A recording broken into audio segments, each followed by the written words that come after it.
All right. I'm going to turn on my other little handy dandy thing. I've been using that a lot, by the way. Good. Yeah. This one I've already kind of started, but let's see.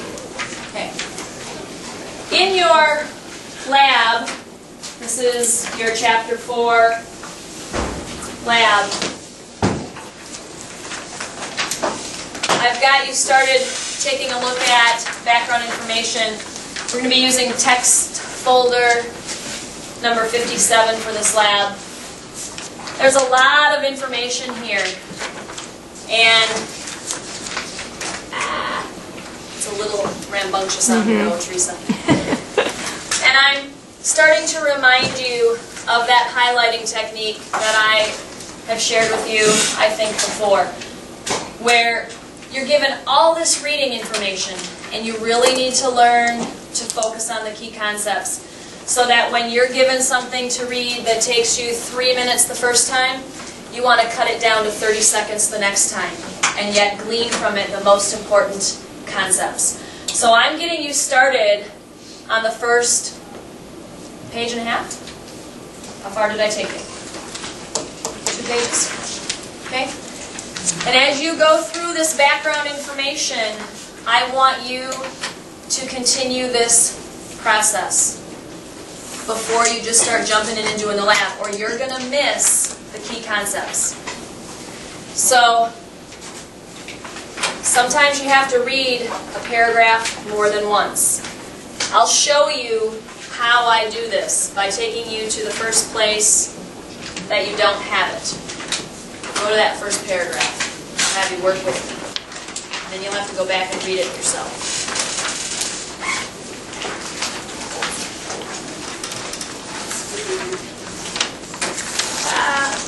Is that it right there? Okay.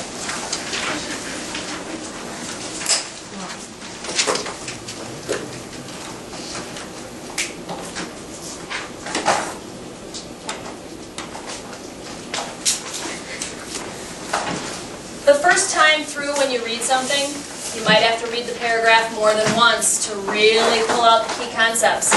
But that's when you're spending your energy and your time learning. It's when you come back for your reread that your work should be done, and now you're just picking up your key concepts. So let's read this paragraph here together. It says, hairs and hair follicles occur in somewhat random arrangement in the skin. The fully developed follicle and its hair root lie deep in the dermis. The shaft of the hair extends at a slant from the root to the skin surface and beyond. The small muscle called the erector pili attaches to the lower end of the hair follicle near the beginning of the bulb of the follicle.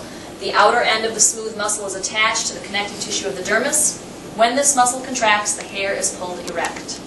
Now, I have to go back and pull out the most important concepts with the least amount of words. Who wants to offer up a suggestion? Jordan? For persons, you could highlight hair, then highlight hair follicles, and then write arrangement. Hair and hair follicles. That's so cool. And then write arrangement.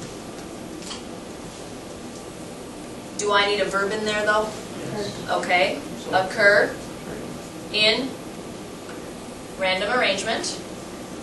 All right. Done with concept?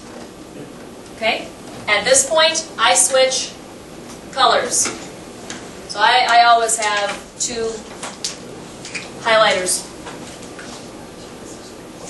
Hair and hair follicles occur in random arrangement, meaning they are not specifically placed within the skin.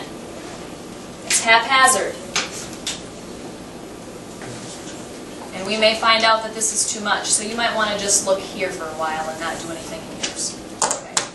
These are just suggestions. Keep reading, keep going. I'm the secretary. Skylar? Follicle and hair root lie deep in the dermis. Okay. follicle and hair root lie deep in dermis.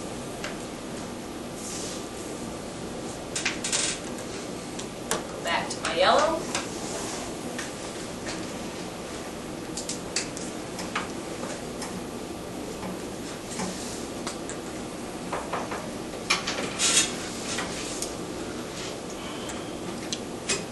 Pull out another concept.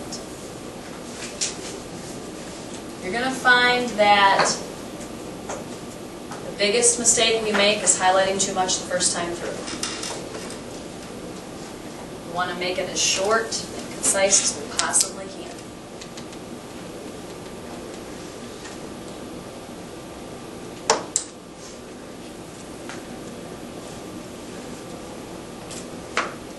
Adam? Shaft of hair extends slant. Shaft of the hair extends at a slant from the root to the skin surface and beyond. Let's, All of that. well, I just say, do you think that's important? Do we think it's important as to which way that lies in the skin?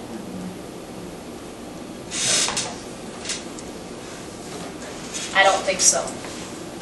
It's not giving us any physiology associated with it. It's just kind of telling us some structural things about it. And so far, as we read through there, there's nothing that really says, hey, that's important, you should know that. I think we can skip that whole entire sentence. Skylar. Small muscle erector pili. You might want another word in there so you know what It's called. There you go. And might even want us, we just say muscle. Called the erector pili. Now what? Well, if you look at the diagram, you won't really need to put attaches to the lower end of the hair follicle. Near the beginning of the bulb of the follicle. Okay. The outer end of the smooth muscle is attached to the connective tissue of the dermis. When this muscle contracts, the hair is pulled erect. So a muscle called the erector pili contracts. We gotta get it to the hair though. Okay? Attaches to hair.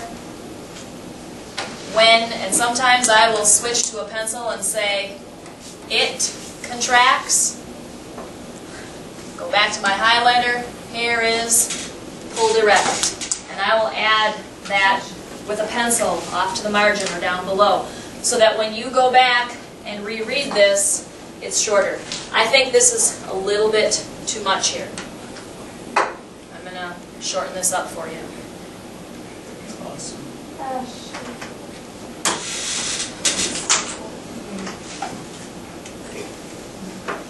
All right? All you really need to know is that hair and hair follicles lie deep in the dermis.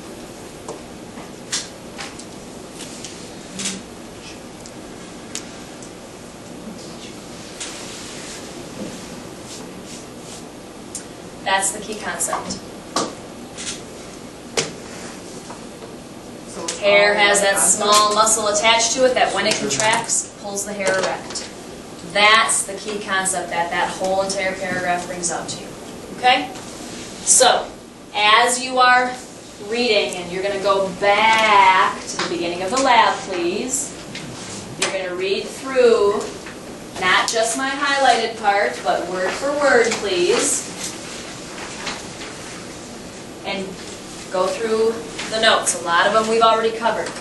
When you get to the first part of your lab where it starts to tell you where to work and look at your slides. Oh, what did it do? There we go. Okay? You're going to start looking for your two primary layers in your microscopic views, drawing them, labeling them, comparing what we've discussed to actual tissues that you can see hands-on. And then it will ask you to relate what you're looking at to this three-dimensional model. And comparing that back to the diagram here. Okay? So there's a lot of analyzation going on here between three-dimensional schematic, two-dimensional schematic, two-dimensional real-life tissue that you're looking at underneath the microscope, and all the concepts that we've been talking about. Okay? Questions?